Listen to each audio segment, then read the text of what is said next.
Well, a good day to you, everyone. Tom here with another video presentation on plein air painting, only I'm doing something different this time. You can tell, can't you?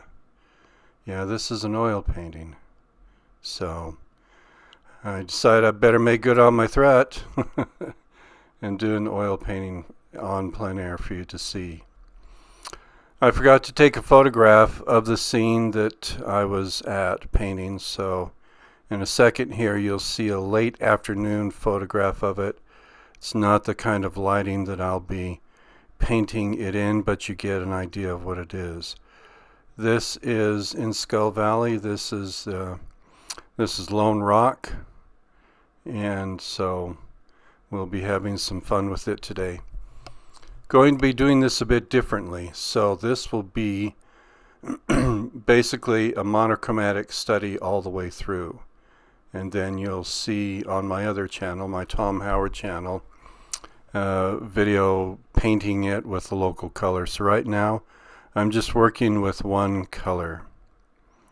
The reason why I'm doing that is because it helps with the drawing and the value aspect of trying to get a good image to work with in my painting. I just kind of take color out of the equation so I don't have to worry about it, and then I come in and with just monochromatic work I lay down a middle tone ground, which is what you first saw, and now by lifting out and rubbing out and getting the kind of edges I want in that sky, now I can come in with paint and start painting, applying more paint to darken the image where it needs to go dark. So that's just all a part of the drawing aspect of this thing that I like to do.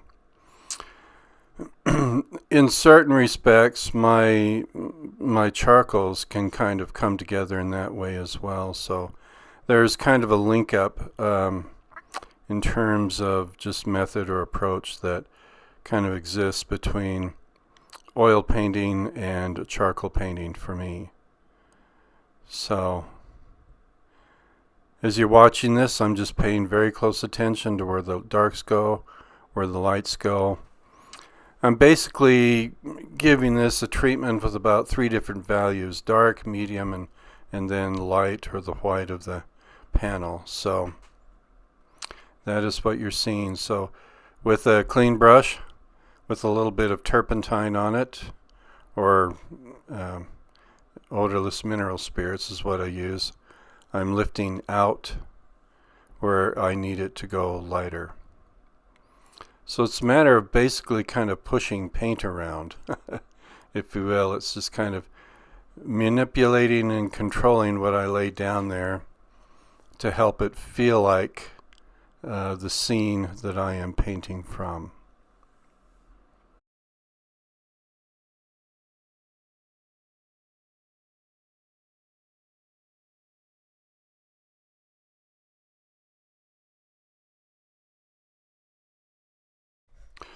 So I actually could use the paint box that you've seen me use for watercolor painting for oil painting, and I may do so in the future, but for right now what I'm using is a easel that attaches to my tripod that I made several years ago, and then I have a pallet down below that hooks onto 2 of the 3 legs of my my tripod, and that's where I'm mixing the paint. So sometimes you'll see me reaching down, you see my head appear in the corner of the picture plane of the video. That's what's happening. I'm just looking down, reaching down, mixing, and getting paint material to work with.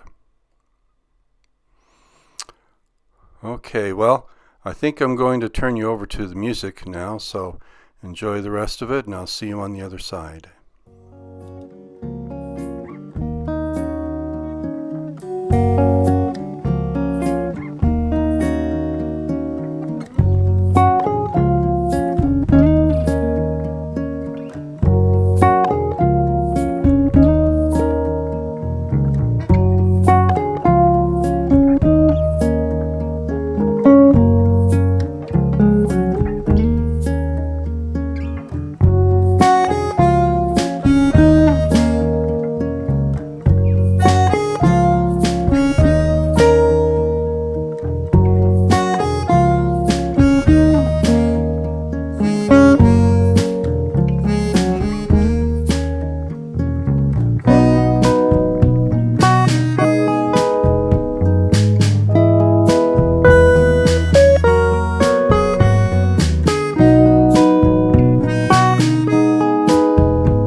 So as you can see, I also have a tool that helps me to get a straight edge with oil paint, just like I do watercolor.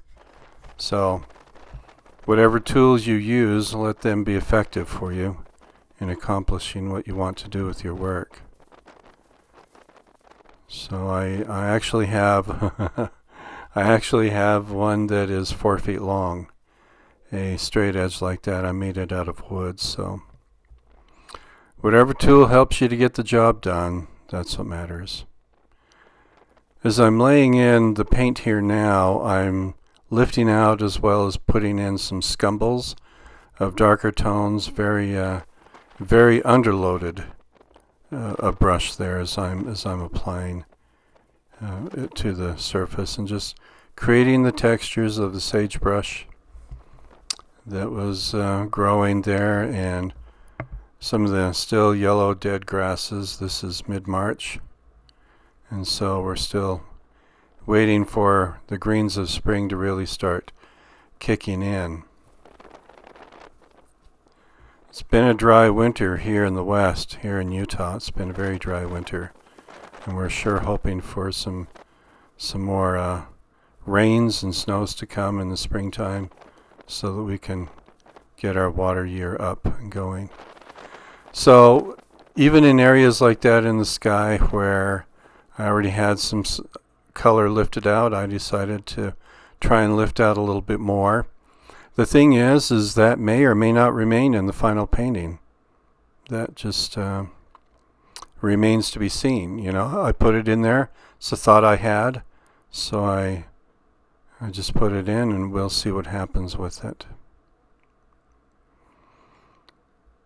So I really like just being able to take color out of the equation for a minute or two and just worry about drawing and value.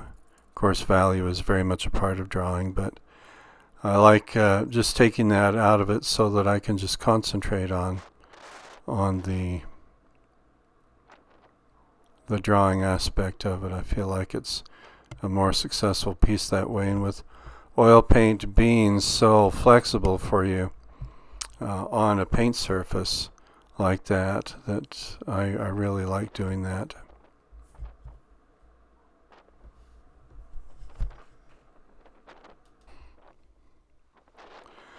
So for those who like to work in oil paint and are looking for some kind of example to follow, I hope that what I'm showing you helps. I will continue on with more oil paintings. I will continue with monochromatic studies in the field like this, and then take them over to my Tom Howard channel to do a full color painting of it, or I may just paint with full color right out in the field.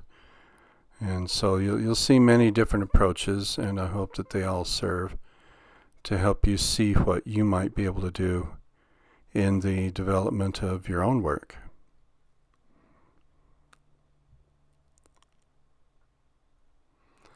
A lot of working back and forth to get that background into place. It's taking some effort. I'll wet my brush with a little bit of turpentine or mineral spirits, wipe most of it out, and then try to work in a very scumbled kind of manner, just trying to lift out the right amount, not too much, trying to put in the right amount of paint just to get that dark color. So back and forth, forth and back, until we come to the end. All right. Well, putting in a little perspective, and then we're pretty well close to being done. Thank you for watching, and let me know what you think. Take care.